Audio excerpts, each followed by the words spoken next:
The Nerdcast Empire is on the air. It is, I would say, the first episode. It's not really the first episode, but it is the rebranded Hard Rock Empire. Every Sunday night, we bring you the best rock and metal music. We've been doing it for over a year, but now we've kind of branded this as its own thing going forward. It is the Hard Rock Empire, where we will be joining you almost every Sunday night at 7 o'clock. Next week will be a little bit early, but really looking forward to kind of being able to take this branding and hopefully we'll get maybe a few more shares out of some bands with kind of more of the metal branding rather than our overall Nerdcast Empire. Of course, you can always catch us on twitch.tv/Nerdcast Empire and live on our YouTube page each and every Sunday night at 7. We are talking rock and metal. We're talking the best new music from February the 14th coming up in this edition of the Hard Rock Empire. And joining me in studio, as always, on this Sunday evening is Mike. Mike, how's it going?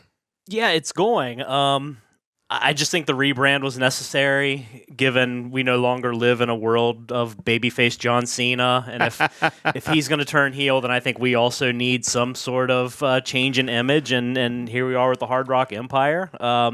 February 14th, a lot of really good music and fun news, and let's do it. Yeah, for sure. And if you want our thoughts on the Elimination Chamber and everything that happened after that, you can join us tomorrow morning for the Nerdcast News Report at 8:30 a.m. Eastern Time. We're going to be spending a good deal of time talking about what was a pretty wild evening in WWE. So we're definitely looking forward to that coming up tomorrow morning. But we're talking all things music tonight. And before we get to the new music, as Mike said, this was an excellent week for music. There are a lot of bands. When I post the playlist in the chats, I definitely encourage you to check this out. I think this was one of the strongest weeks of music we've had really since before Christmas, when things kind of started to die down for the holidays. I think we could have each probably picked 4 bands each and would have still had good bands that would have got left behind. So excited to talk about that. That'll be in the second part of the show. We're going to get to some news headlines first, as we always do. And we like to talk about big festivals, especially if they're somewhat local to us. So the first festival we're going to be talking about today is the Louder Than Life Festival, as that is coming up, of course, in Louisville, Kentucky on September 18th through the 21st. Huge festival with tons of bands.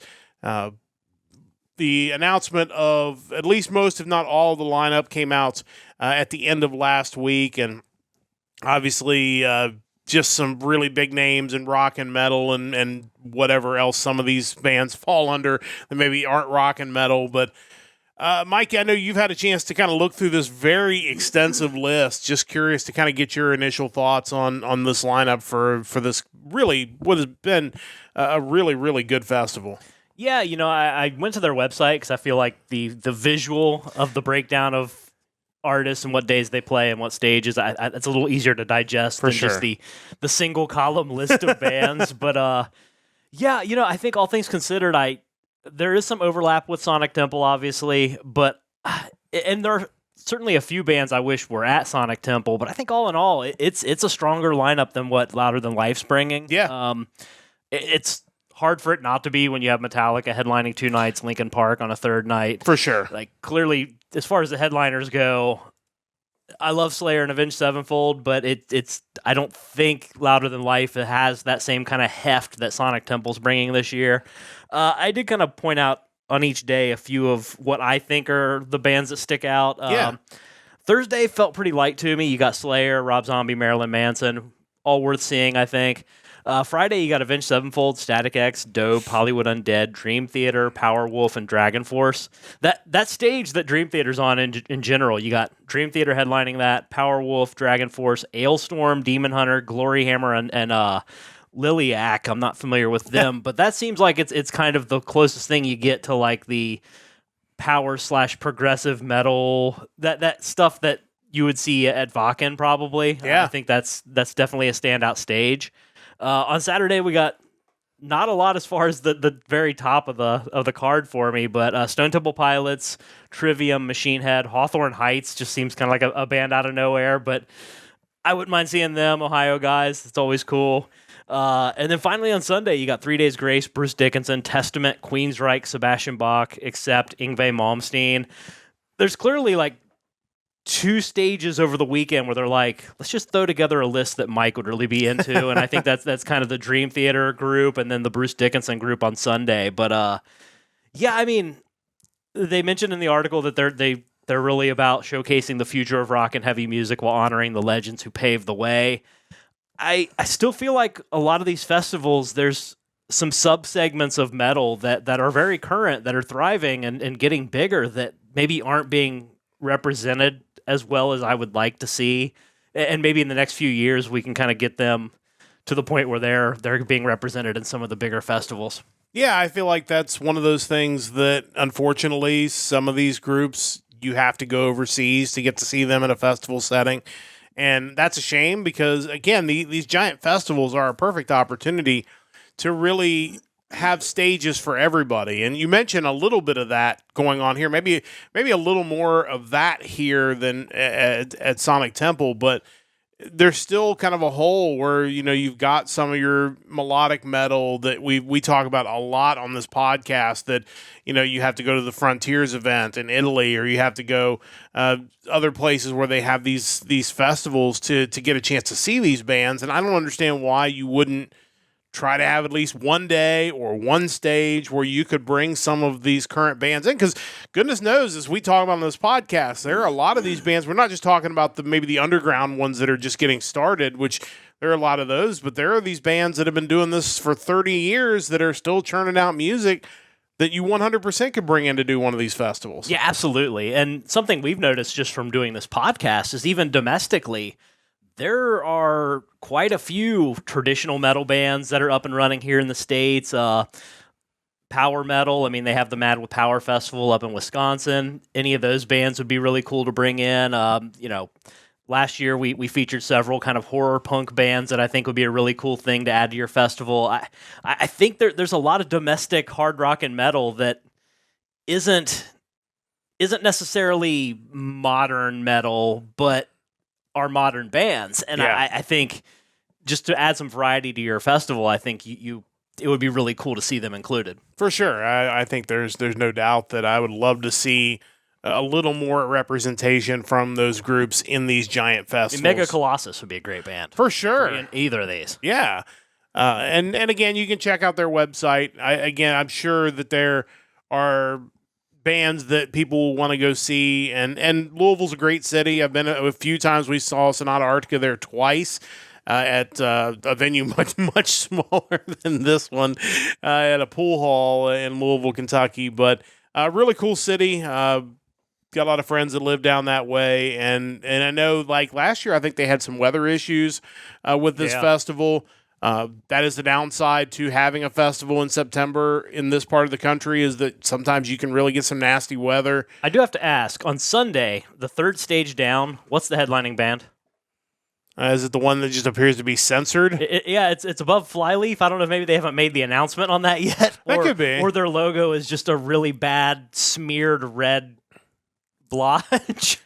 I mean, both are possible. I don't know. Like, it would be weird to be hiding a band on the third stage on Sunday of all things. That seems kind of odd, unless that was a band that, because I know there have been several bands toward the end of last year, beginning of this year, that have dissolved or fallen apart. Maybe that's the case. I'd have to do a little research to figure out what that was about. Well, we'll try to come up with an answer to that before next week's podcast and let you know what that mystery smudge of red is, and see, because we see the most ridiculous logos every week when we do this podcast. I'm kind of inclined to believe it's actually a logo and not a smudge, but we'll see as we go forward. But again, Louder Than Life coming up in September in Louisville, Kentucky. If maybe you missed out on Sonic Temple, tickets, VIP, or whatever you might want to get for that, this is certainly an alternative. Maybe not, as Mike said, quite as strong a lineup, but still a very solid lineup if you're a fan of rock and metal music. Let's move on to our next topic today. And I always like to, when I see headlines of bands that I know Mike's been fans of, over the years, that I like to pull the stories out. And I guess the news came out that Symphony X is going to be releasing some new music in 2026. This was announced during the 70,000 Tons of Metal cruise. on a side note, as I get into this story, I'm still not sure about these giant cruises. We talk a lot about the Jericho cruise. I feel like that just is probably gross, but that's just neither here nor there. But having said that, Symphony X did announce that they're going to have a album. It appears in 2026. It's been a long time since their last album in 2015, which was Underworld. They've been working on new music for a while, so that's exciting to hear that potentially we got some new Symphony X coming this maybe in a year or so. We'll see. Yeah, for sure. The article mentions an interview with Michael Lapon, the bassist from Symphony X, where he basically says that they've been working on new material for years with big symphonic riffs, heavy riffs, classical elements, what you'd expect from Symphony X. He also pointed out that Michael Romeo, the guitarist and kind of lead songwriter of the band, has this rule against filler songs. So if you think maybe it takes them a while to churn out an album, it's because if they put together a song and it doesn't really resonate with all of them, they just toss it and start over again. It's kind of wild, but I think when you have a band that leans so heavily into kind of that neoclassical style, I'm not surprised that they're kind of perfectionist about the sound. They mentioned in the article, that there's going to be something, quote, crazy epic on it. Not too surprising with Symphony X. I think back to their album, The Odyssey from 2002, when they had the 7-part title track of The Odyssey. 1996, the Divine Wings of Tragedy album also had a 21-minute, 7-part opus title track. So, yeah, it'll be fun once we get around to hearing it. They mentioned their prior album felt a little more stripped down, so I think this is going to be maybe a little more return to that neoclassical form that you kind of expect from Symphony X. Yeah, I'm expecting it to be totally ridiculous. I mean, 11 years is a long time, even if you do have to throw out some songs along the way. But like you said, I mean, it's kind of par for the course for these bands that really take their music very seriously, that it is something that it's like they don't want to put something out if they're not proud of putting their name on it. So I guess in that regard, I'm not surprised it's taken 11 years to potentially release this album, assuming it does come out in 2026. In the meantime, it seems like Russell Allen keeps busy. For His sure. name shows up everywhere. As it should, because every band should want to bring him in to sing for Absolutely. them. We've talked a lot about Alan Land and some of the other side projects he's been involved in, and to me, it's like if I were Frontiers Records, I'd be calling him like, hey, we've got 8 bands we need a lead singer for over the next 6 months. You want to come in and just knock out a few albums while you're waiting to record the Symphony X thing? But that dude's incredibly talented. And like I said, I'm sure this album's going to be amazing. It's going to be ridiculous, which I think is why it's going to be amazing. But really excited, honestly, to get to hear. If it's a band you're not super familiar with, just right off the bat, check out Divine Wings of Tragedy. I think to me that's a great entry point to the band and really shows off Romeo's guitar playing, which is just absurd, and Alan's ridiculous voice as well. Yeah, definitely check that out, and maybe we'll get a chance to talk more about that album as we go back through the vault coming up over the next possibility. Few months. So we'll talk more about that when we get to the last segment of this show. But if you're a fan of Symphony X, got some new stuff, at least on the horizon, a little ways away.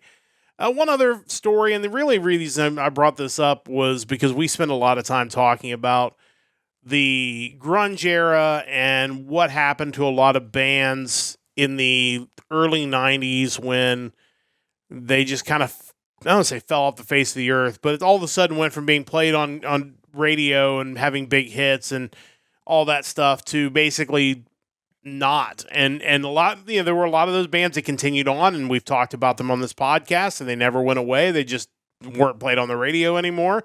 And there were some that just packed up shop and said, oh, our era's over.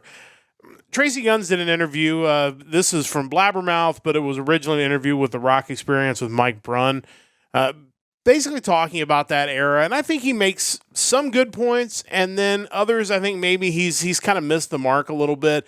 But he basically talks about, how kind of all things have a cycle, and, it's just kind of one of those things that he doesn't seem to blame the grunge bands for anything, with LA Guns and basically kind of losing popularity there in the early 90s. But I also feel like to some degree he oversimplifies kind of what happened there in the early 90s. And we're not asking for a pity party for those bands, but at the same time, a little sympathy for what those guys went through that was really no fault of their own, might be required here. Yeah, I do agree with him in regards to it kind of being the natural progression of things. He compares the 80s to one big party, and kind of that grunge movement that took over was just the hangover afterwards. We've spent from being 18 to 22 or 23 just partying and acting crazy, and then you wake up one morning and you have a family and responsibilities and a job, and it's no longer a party every day, and you kind of have to wake up to the reality of reality, basically. I think I get that, and I do think in a lot of cases some of those bands really had just kind of played themselves out and they really had nothing left to offer, but that wasn't the case for everybody. I think you do have instances where there were bands that were unfairly lumped into that hair metal movement that just couldn't gain any traction because people perceived them in a certain way that may not have been accurate.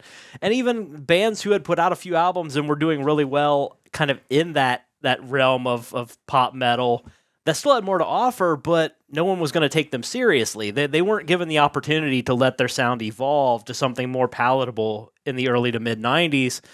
They weren't given any attention at that point.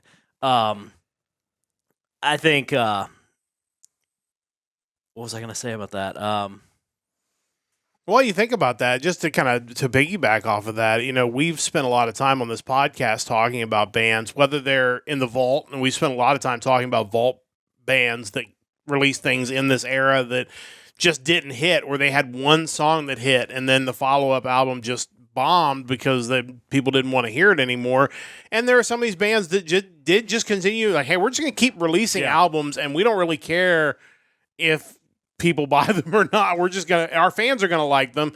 And, they did manage to survive it, but it was tough for a lot of bands in this era. Yeah, I think ultimately kind of the point I was going to make was that it just felt like they grossly overcorrected on things. Yeah. It was...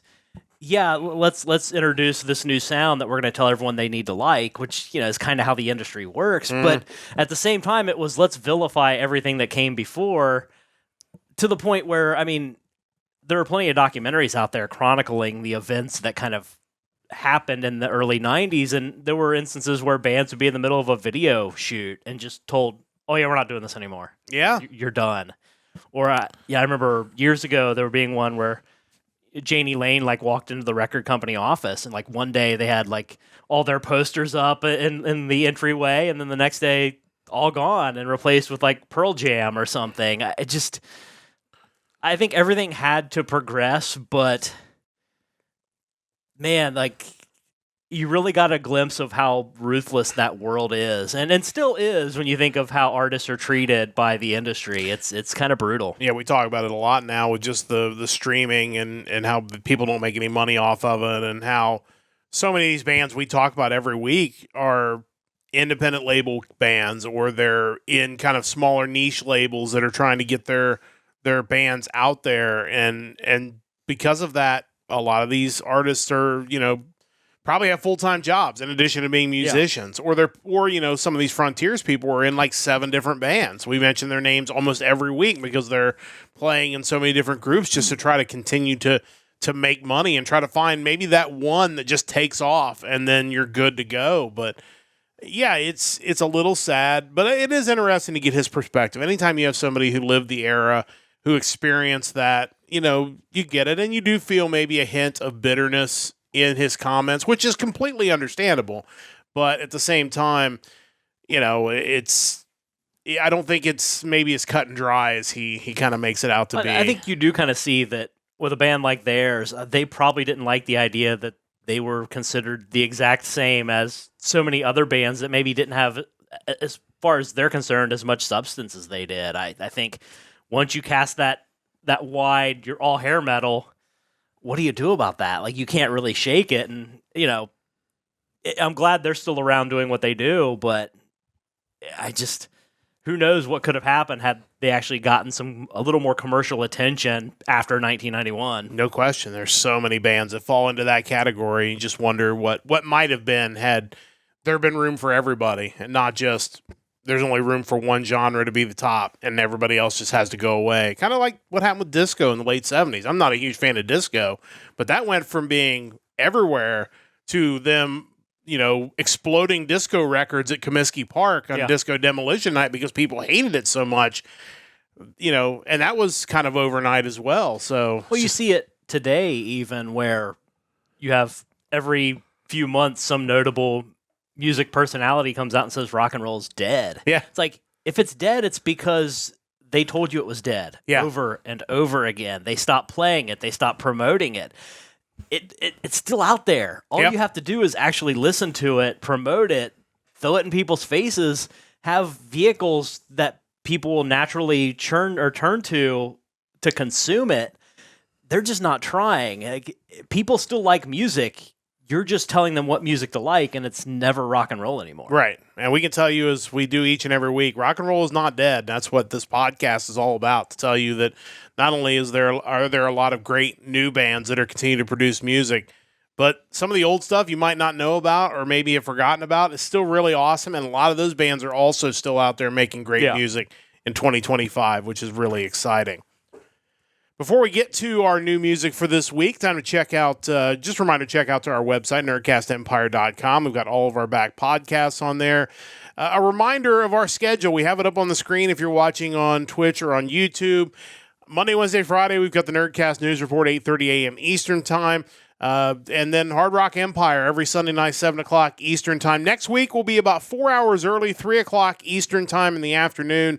I've got to go out of town for a couple of days, so we're going to back it up just a few hours to 3 p.m., but it'll be the same news headlines. And then, of course, next week we'll be talking about the music of February the 21st, so we hope you'll join us 3 p.m. Eastern Time. Be a little better for our friends in Europe next week. And, of course, don't forget next Sunday, if you're planning your schedule ahead, we've got the time change in the United States. So if we were 5 hours different from your location this week, next week will be 4 hours different from your location, as we are going to spring ahead next Sunday. So make your plans, adjust them accordingly so that you join us next week for the Hard Rock Empire on Sunday, and of course our news podcasts throughout the week. But it is time to get to the new music for this week, and like I said, I think this is one of the stronger weeks that we've had in quite some time, which is really exciting. I'm going to be posting the playlist in the chats right now, and again, each and every week Mike will go through and he will pull a list from several different sources that has all of the new rock and metal releases for a given date. In this case, the date is February the 14th. And then he goes through and pulls at least one track off of each of the new albums that are coming out, puts it in a YouTube playlist. That playlist has now been linked in both of the chats. And then we go through and we listen to those songs, and we pick two bands, each of their new releases to spotlight. And like I said, this week we probably could have picked 4 each, and I think we would have still not watered down the quality at all. I think it was just a really strong week of music, and that's why we always encourage you to go back and listen to the playlist yourself, pick your favorite releases from the week. And again, as we always talk about, support these bands, buy their albums, see them on tour, buy their merch, allow them to continue to do the awesome things that they're doing each and every week. And one final reminder, if you're listening to this on our podcast network, you will not get to hear the audio clips. The best place to hear the audio clips without any kind of potential mute or having them disappear is joining us live each and every Sunday night, because that is the one place that we can get them through without being muted at least the first time. With all that said, we've set the table. It's time to move forward. We're going to get to the new music again on February the 14th. Mike will kick us off as always. And again, I was just really impressed with the music choices this week. I really think this is good stuff. But we did have to narrow it down to 4. You've got 2 of them. Get us started with what your first pick is for this week. Yeah, so I mentioned earlier during the Louder Than Life story that there's so much really good metal being made here in the States. You just got to find it and consume it. And this is certainly an example of that. This is an Indiana-based metal band. It's their first full-length album. They had a debut EP that came out in 2022. The band in question is called Prehistoria, and their debut album is Cryptic Halo. Yeah, I really enjoyed this. What I didn't get to listen to the whole album, but what I've listened to, I really did dig these guys. And Indiana, just right next door to us. I'll be over there next week, which is why we're moving the podcast earlier. But definitely a great, solid choice for our first band of the week. Yeah, absolutely. According to the Metal Archives, the band consists of Ian Bender on bass, Cody Johns on drums, Max Otworth on guitars, Sean Cothran on guitars, and Alonzo Zodonoso on vocals.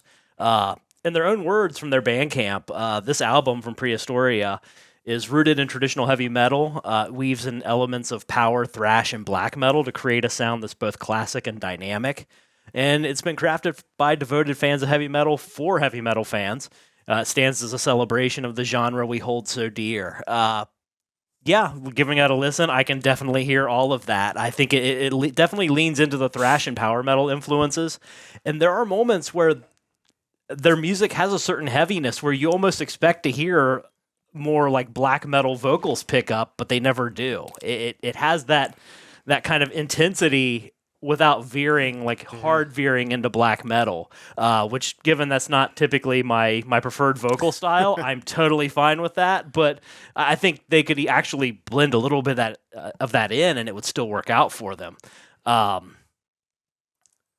I first discovered power metal back in the late 90s, early 2000s, to me, it was that stuff doesn't get made in America. No. If you want to listen to that, you're relegated to listening to German bands or Finnish bands or Swedish bands. It wasn't going to happen. Like, you didn't, the newest band from the Bay Area playing power. It didn't really happen. So to see that there are bands like this, and we see more and more of them, it's just ridiculously inspiring and awesome, and we need more of it, and we need these people booked as many places as possible. Yeah.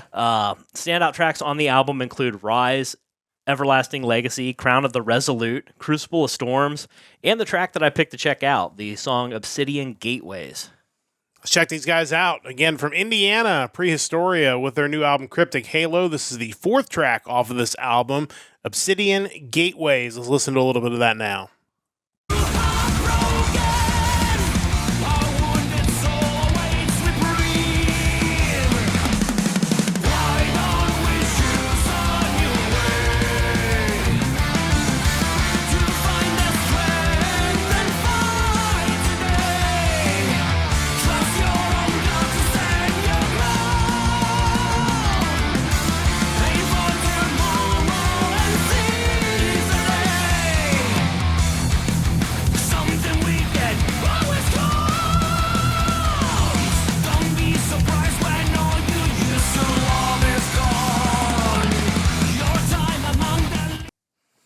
Had to leave that running just for that high falsetto part in there, because it felt very like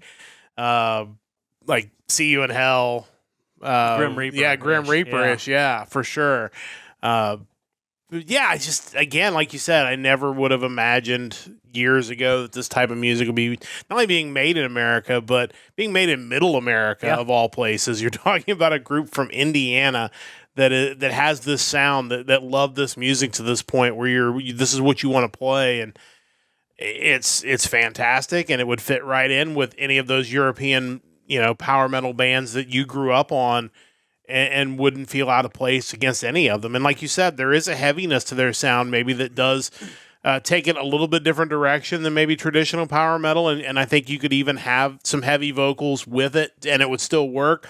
But what they've done is just really, really awesome. Yeah, as far as my music taste goes, this is the equivalent of back in the day Slipknot coming out and being from Iowa. Yeah. It's like that kind of music doesn't get made in Iowa. That's kind of how this is. Like, this is what's coming out of Indiana now. This is fantastic. Like, let's do more of this. Yeah, I'm super excited that these guys are from Indiana, and would love to see them maybe touring in this area at some point and get a chance to check those guys out in person. But definitely check out Prehistoria. That was really, really good stuff.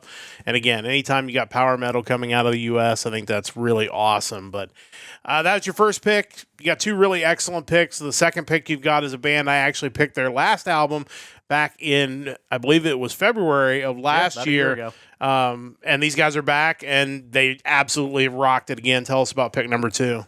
Yeah, so we're going back to the often traveled country of Sweden. A lot of good music being made there. And the band we got now, it's their 9th full-length studio album following last year's kind of compilation re-recorded collection they released. The album is Thrill of the Bite, and the band is Crazy Lixx. These guys are awesome. I love this album. I thought this was really, really good. Excited that you picked them. Just these guys absolutely nail this sound. It's just amazing. It's not easy to do, but they make it sound really easy. Yeah, they've pretty much nailed the formula. This is a band that first started back in 2002. They do have a new drummer. The prior drummer, Joel Sodetta, left the band last year. He's been replaced by Robin Nilsson. So at this point, the only original member left is Danny Rexon, the vocalist and guitarist. But the band's still rolling on. They haven't really missed a beat. Along with the two members I mentioned, the band's rounded out by Jens Andersson, bassist since 2012, Chris Olsen on guitar since 2016, and Jens Lundgren on guitar also since 2016. When it comes to ultra-polished, sleazy arena rock, these guys pretty much are the standard, I think, at this point. The album listing on Frontier's website mentions their inspirations as Def Leppard, Motley Crue, Alice Cooper, Rat, Skid Row, and Guns N' Roses. I think at times they veer a little more toward the Def Leppard side of things with their vocal delivery. Like, it's just a super polished rock sound at times. But you can certainly hear the others as well. I think I talked about this when we featured their album last year. But if you go to their YouTube page, they have music videos, both normal music videos, but also these unofficial soundtrack videos, where they take their songs and they set them to classic like 80s and 90s movies as if their song was part of the soundtrack. It's an absolutely brilliant thing to do. And the most recent one I found that I think was uploaded a couple weeks ago is for the song off this album, Who Said Rock and Roll Is Dead. Great song, but it is set to footage from the classic film Wayne's World. That's fantastic. Yeah, great song and still great movie. The greatest SNL skit adaptation ever, I believe. Yeah. And if you believe otherwise, you're crazy. Standout tracks on the album include Highway Hurricane, Who Said Rock and Roll Is Dead, Little Miss Dangerous, Call the Wild, Hunt for Danger, and the track that I picked to check out, the song Final Warning. Before I mute it on the podcast version, we play this clip. I think the only other SNL sketch that comes close as far as like seriously, because obviously you can say something ridiculous like the Night at the Roxbury and be like, oh yeah, but to me, like, the only other one that even comes close is the Blues Brothers. That is the only other one that, to me, the movie gets held up on a pedestal. That's fair. Beyond, but that's, to me, it's those two and then kind of everything else, and then some that were really bad, but I would agree Wayne's World is number one for sure. But again, if I was 10 years older, I might think otherwise. But with that said, it's time to check out Crazy Lixx again. Love these guys. Great to see them back with another album. Thrill of the Bite is that album. We are checking out track number 9 on that album, Final Warning. Let's listen to a little bit of that now.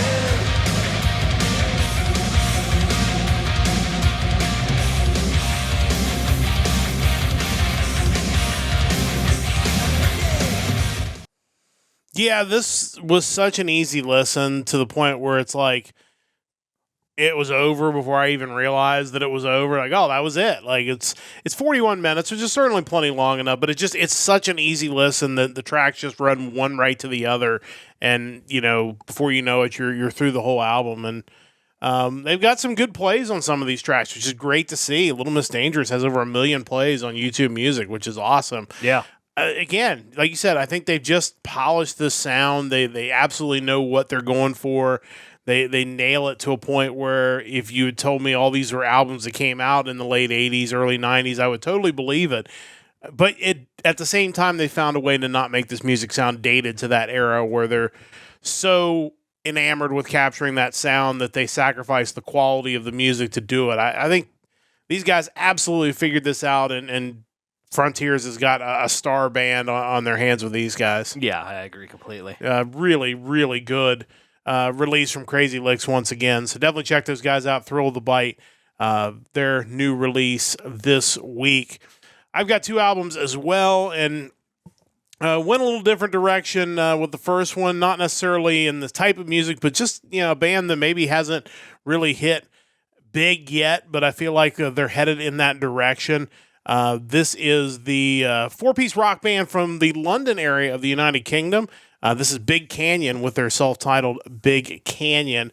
This band started as a three-piece band back in 2020. This is their first full-length release. They did release a mini album back in 2020, but since then have added singer Andy Meacock, and that has taken their band really to a completely different level. He's been around for a while. I didn't have a Wikipedia page or anything for him. I was kind of hoping to maybe kind of get a full list of the bands he's been involved in. I did see he was back with a band called Soliman back in 1993. So this guy's obviously been on the music scene in the UK for a long time. Joining bandmates Ben Williamson on guitar, Julian Palmer on bass, and Leon Ashley on drums. It's a great hard rock, melodic rock sound. They've got some bluesy elements as well, which I always enjoy. It's just another group that I feel like should have more streams on their album than what they have. But with them kind of getting this lineup together and releasing this excellent album, I really do kind of feel like maybe this band is on the way up and we're going to see bigger and better things from them as they continue forward. But standout tracks on this album include Falling, Beautiful Mind, Devil in Disguise, and the track we're going to listen to on the podcast, which is Rescue Me. So let's check these guys out. Again, this is Big Canyon with their self-titled Big Canyon. This is track number 1 off of this album, Rescue Me. Let's listen to a little bit of that now.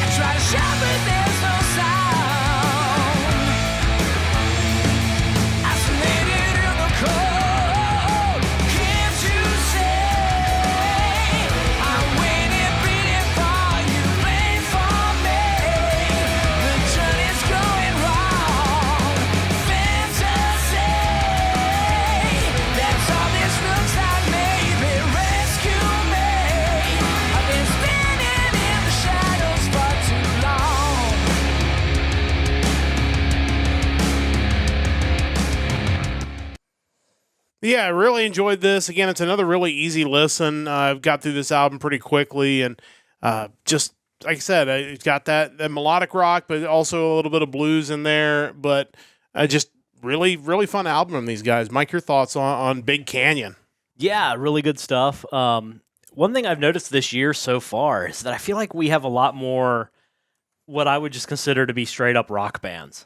Like, we talk about so many subgenres all the time, like, oh, this is modern thrash band, and this is power metal, and this is symphonic, and I love all of those. But every now and then, it's cool to just hear a band where you think, I don't have to apply a bunch of extra labels to their sound. They just rock. Like they're not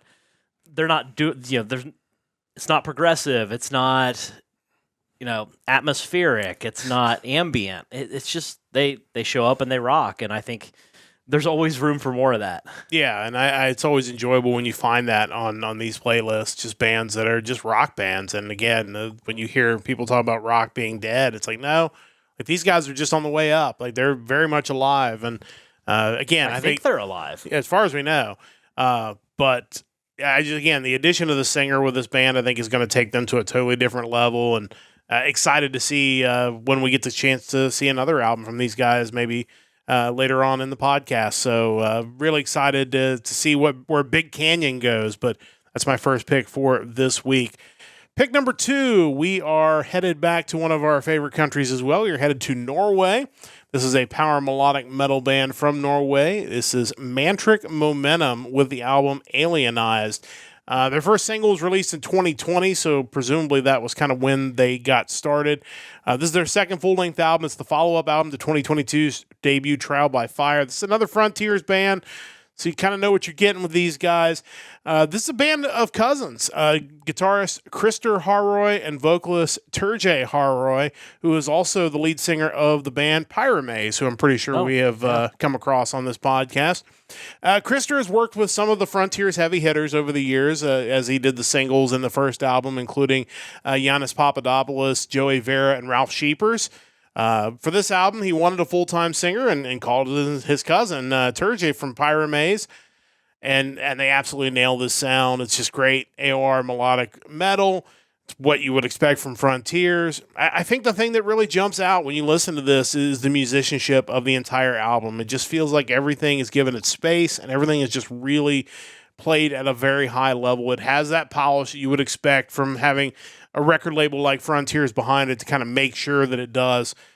Reviewers had to noted that this album was heavier and maybe less progressive than their first release back in 2022. So I'm kind of interested to see what that sounds like. You do hear some prog elements in this album, but maybe they've just been a little more subdued than the Trial by Fire release back in 2022. Standout tracks include Resilience, Come Undone, Not That Come Undone, The Highest Mountain, and the title track, which is the track we're going to check out on the podcast, Alien Eyes. So check these guys out. Really, really enjoyed this album. We're going to jump to it once I get to the right tab. Mantric Momentum with the album Alien Eyes. This is the title track off of that album. It is track number 3. It is Alien Eyes. Let's listen to a little bit of that now.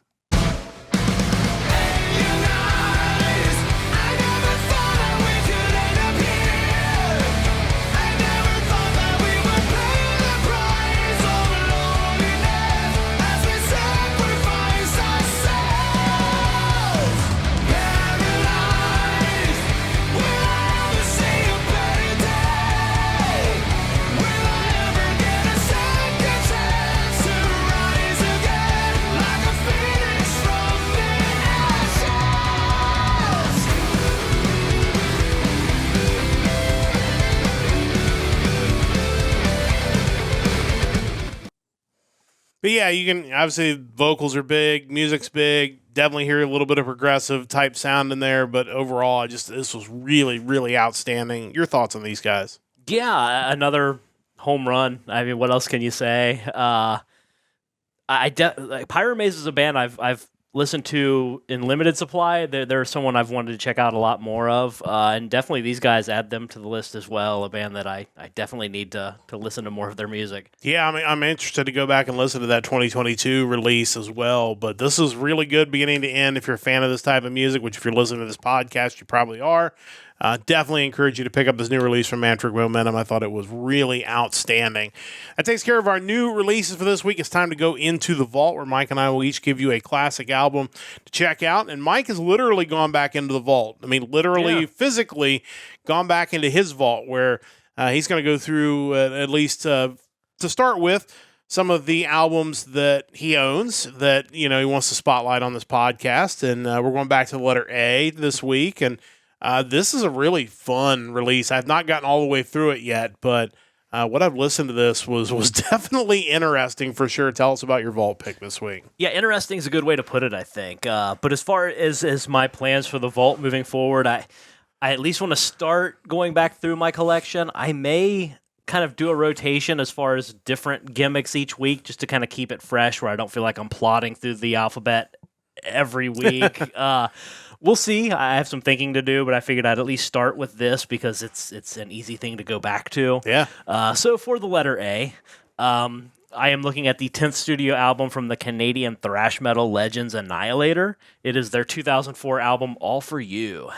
Yeah, I've listened to the first 4 tracks off of this album, and I think all 4 of them sound completely different from one another. I don't know how many albums I've listened to lately where I can honestly say that's the case. Yeah, this album really kind of blew me away back in the day because it felt like they were revisiting every kind of sub-era of the band, for all the way back from Alice in Hell to Set the World Afire to some of the stuff they're doing like Carnival Diablos. There's so much to get into, and it's a wild ride, to say the least. This is the first album to feature Dave Padden on vocals, and the second with Mike Mangini on drums, which is crazy because you think, oh, he must have been on their last album. No, his first album with the band was 1993, Set the World on Fire. So even though this is the second one with him on it, he just came back for this album, actually. He had taken some time away. Annihilator, the band, got its start back in 1984 in Ottawa, Ontario. And much like Megadeth is Dave Mustaine, Annihilator is Jeff Waters. He is the band.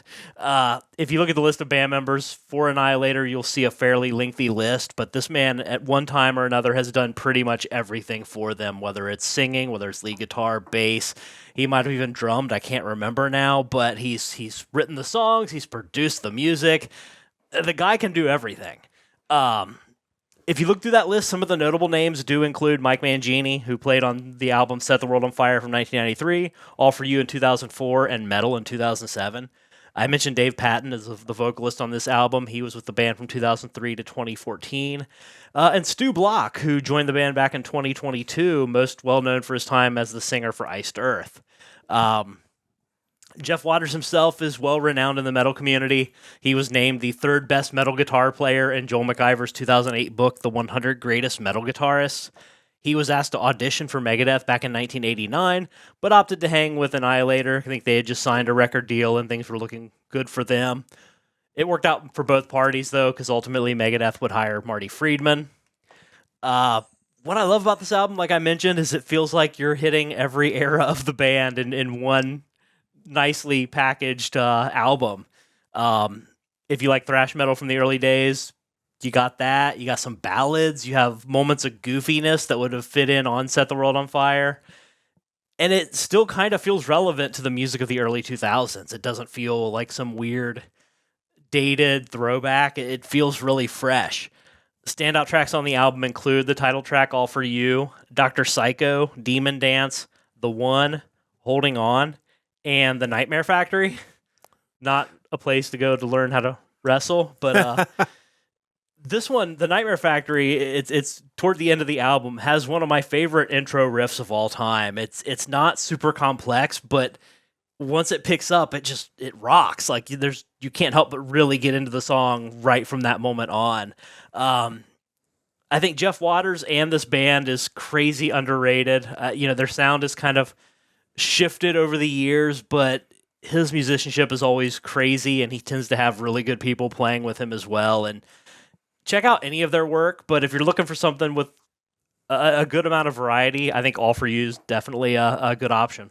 Yeah, like I said, I'm interested to go back and finish listening to this album because those first 4 tracks couldn't have been any different, and they all sounded like Annihilator, which is kind of wild that you can sound so different and yet not betray what you are as a band. And while not on this album, I think it is worth mentioning, if you go back to Set the World on Fire, the second most famous maybe or second best song about chess is on that album. It's not One Night in Bangkok, but it's still pretty cool too. But yeah, that's kind of a wild album as well. Yeah, I'm kind of interested in checking that out. I assume that's Night Jumps Queen. Yes, it is. If you know what I mean. That's the lyrics. Oh, that's well, yeah, I can see why it's not maybe better than One Night in Bangkok, but that's a weird song to compete with. It's on a different planet. It for sure is. But yeah, like I said, really impressed with these guys. They've been doing it forever and doing it at a very high level, and probably a lot of people haven't checked them out that probably should. So definitely encourage you to check them out, and whether it's this specific album or possibly any one of the albums off of their collection, because they've got a lot of good stuff. So, and they're still doing it. Yeah, they're still out there. So maybe we'll come across a new Annihilator album sometime down the road on this podcast. But definitely check those guys out. I have been going through year by year, and it has become increasingly difficult to do so each and every week. For my vault pick, we're going to do this for 3 more weeks, this week and 2 more, and then when we get through the 2020, we're going to jump into a different gimmick for the vault, because 2018 was really thin as far as stuff that I'd even heard. I know Mike's going to give you a list of some things that he wants to check out, and because there's just not a lot that we had, and one of the albums he owns is the album I ended up picking for the vault pick. But I did want to shout out Mania from Fall Out Boy. Included Champion, Young and Menace, Last of the Real Ones, at least a couple songs on there that I had heard. So that qualified you for the list this week because that's just how thin it was. Ended up picking the album one of the ones that Mike owns from 2018. It is the 4th studio album from the Swedish rock band Ghost. It is prequel. Had listened to the hits off of this album, listened to the whole album today for the first time. I talk about an easy listen. Like, it is almost alarming how easy it is to listen to this album. Like, I get that, Ghost has that melodic sound and that's what drives it, but this is just such a smooth album, really from beginning to end. I think most people would probably know the 2 biggest hits off this album, Rats, which was actually nominated for a Grammy, and Dance Macabre. Those are probably the 2. If you don't know anything else off of this album, you would know those. But honestly, you should listen. If you like those songs, you should go back and listen to this whole album because it's really good. You look at the influences of Ghost, and it's like, of course, like, because I think people get wrapped up in the visual, the upside down cross and the all that stuff. It's like these guys are, influenced by 70s and 80s rock bands and theatrical bands and progressive bands, and you can kind of see it all in everything they do. And this is just really good. I was kind of blown away with how good the whole album was. Like I said, I'd heard the hits, but honestly, the whole album was just really excellent. And like I said, I know you know this album even better than I do, and you own this album. And we'll start with this one. Your thoughts on this Ghost album? Yeah, it's funny because people do kind of get into that. Ooh, Ghost isn't metal debate, and yeah, they're not, and that's fine. Yeah, they don't have to be. If you look at Wikipedia, they mention one of their genres is heavy metal, but I think they're definitely more in the arena rock, pop rock realm of for things. Sure. Like they are ultra poppy, they are sing alongable. You think of like the videos for Rats, and I think even Dance Macabre. It's like there's like dance numbers in them. Like Rats feels like a harder rocking thriller if you watch the video. For sure. It is so not metal. This is a group that would have been, if they were 10 or 15 years older, they would be on Frontiers.